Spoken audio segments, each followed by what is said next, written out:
என் அன்பு குழந்தைகளே, இன்று நான் உங்களுக்கு சில ஆழமான வார்த்தைகளைப் பற்றி பேச விரும்புகிறேன். அவை நம் இதயங்களையும் பாதைகளையும் பாதுகாக்கும். நீதிமொழிகள் 4:14 வார்த்தைகளை நினைவு கூர்வோம். பொல்லார் செல்லும் பாதையில் செல்லாதே, தீயோர் நடக்கும் வழியில் நடவாதே. என் அன்பான குழந்தைகளே, இந்த வார்த்தைகள் வெறும் கட்டளைகள் அல்ல. அவை ஒரு தாய் தன் பிள்ளையின் எதிர்காலத்தைப் பற்றி கவலைப்படும்போது கூறும் அன்பான எச்சரிக்கைகள்.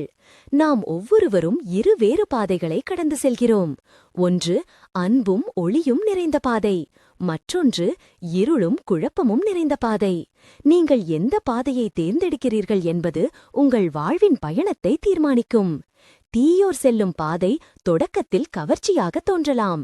அது எளிதாக இருக்கலாம், விரைவான பலன்களை கொடுக்கலாம், உலகத்தின் கவர்ச்சியால் அலங்கரிக்கப்படலாம். ஆனால் அதன் முடிவு எப்போதும் வேதனையும் துக்கமும் அமைதியின்மையும் கொண்டதாக இருக்கும். என் மகன் இயேசு சிலுவையை தாங்கியபோது அந்த பாதையின் துன்பத்தை நான் உணர்ந்தேன்.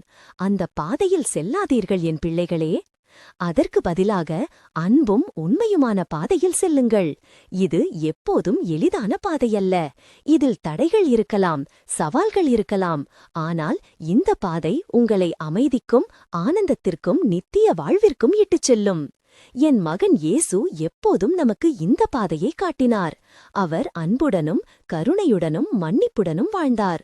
அவருடைய வாழ்வு நாம் பின்பற்ற வேண்டிய சிறந்த உதாரணம். நீங்கள் ஒரு முடிவெடுக்கும் முன் இந்த பாதையில் இயேசு நடந்திருப்பாரா என்று உங்களை நீங்களே கேட்டுக்கொள்ளுங்கள்.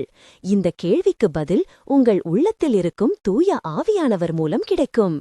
இறுதியாக, என் அன்பான குழந்தைகளே, நீங்கள் சோர்வடையும் போது அல்லது வழிதவறி போகும்போது என்னை, உங்கள் தாயை நினைத்துக் கொள்ளுங்கள். என் கைகள் எப்போதும் உங்களை அரவணைக்க காத்திருக்கின்றன. உங்களுக்கு வழிகாட்டவும், உங்களை பாதுகாக்கவும், உங்கள் ஒவ்வொரு அடியையும் ஆசீர்வதிக்கவும் நான் இயேசுவிடம் மன்றாடுவேன். இறையருள் உங்கள் அனைவரோடும் இருப்பதாக. Thanks for watching your Vinarasu channel. Please like and subscribe.